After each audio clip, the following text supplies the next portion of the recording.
Books are considered obsolete, and so is the canal. But these are things that people actually will always like. For this reason, the canal will be preserved, and books and bookstores will also survive.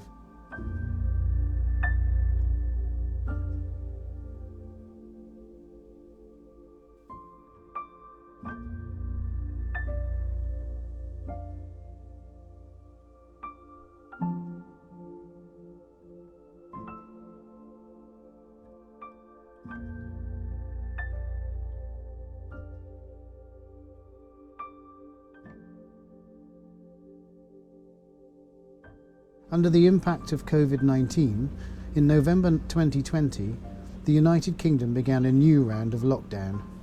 After a month of restraint, we finally ushered in the first light of the epidemic. Hey, this is Word on the Water, the London book barge. It's a bookshop on a 1920s Dutch barge, and we've been moving through the waterways of London since about 2011. But we are here in Granary Square in King's Cross, where we've lived permanently now for about 4 years, and we hope to sort of remain forever, really. When we started, it was just a boat on the outside, but we've now built a sort of messy world of woodwork and display as well. When we used to move every 2 weeks, we could this all packed away, but since we've been here now, we've built a rather more permanent sort of setup, so we're impossible to get rid of now. And this up here is we built a stage on the roof. From the day we opened, we always planned to have music and poetry performances and book launches and stuff up there. So as soon as the weather gets a bit warmer, we'll have live jazz and folk bands playing on the roof every day, which brings people from sort of all around to come and watch from up there as well. So we tend to get quite a crowd on a warm day. That's the gist of it. Maybe we'll go and look inside. Here we are inside. So all of this behind me that looks like a sort of Victorian library, this is normally open. When we first got the boat, this is just the open deck. But to let the general public come on, we had to find a way to sort of keep it safe and stop people from falling over into the canal. So that's why we built all of this woodwork here on the back deck. And we've got a sign above the door, please your mind and mind your head, which is kind of the philosophy of the business. So this room, which is where the bulk of our sort of adult book collection is now, was originally a big double bed. The whole boat was set up for people to live in, and we slowly sort of took away all the accoutrements of a normal domestic home and replaced them with stolen scaffolding planks and wood stain, and slowly the bookshop took over the whole boat. So when we first came, this was a big double bed, but now it's the main body of the shop. And here we are right inside the heart of the boat. Wood-burning stove. The secret of life on all of these canal barges is these coal or wood-burning stoves at the moment. We probably won't have them in 5 or 6 years, so we're making the most of them while we've got them. In here lives Jazz the parrot, who's been with us for about a year now. He was a very talkative and intelligent parrot. They live for 50 years, so the plan is that hopefully the barge and the bookshop can stay here at least as long as Jazz does. We've got antiquarian typewriters that friends have brought us over the years to sort of add to our collection of odd and interesting and quirky things, and always a good peaceful view of the river outside. Is the queen of all dogs. Star, be a good dog, come here. Come Star.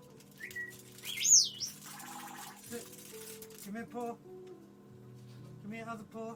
Other paw. Good girl. There's your treat. Well, there were 3 of us, and we already lived on boats. I've lived on a boat for about 15 years now. And so we were sitting talking one day, and we said, wouldn't it be nice if we could be bargees? A bargee is someone who lives on the canal and makes their living from the canal. And so we sort of thought about that for a while, and we thought, what would John and I have in common that we could run on a boat, that we could sell from a boat? And John did American literature postgraduate studies, and I went to Oxford and I did English literature at Oxford. And so between the 2 of us, we figured that books would be our most sensible thing to do, really. Jazzy, what you up to? Hey Jazzy.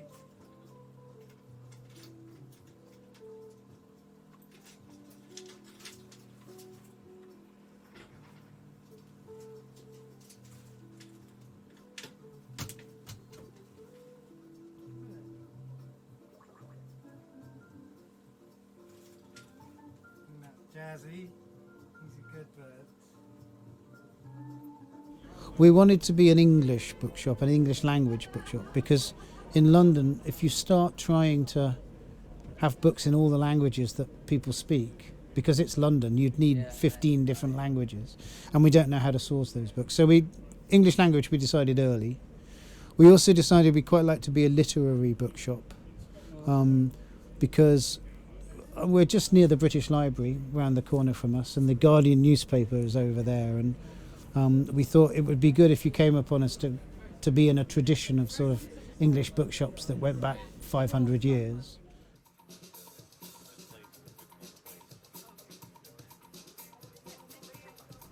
Our plans are, we want to have a pop-up version of our shop that can turn up in theatre foyers and art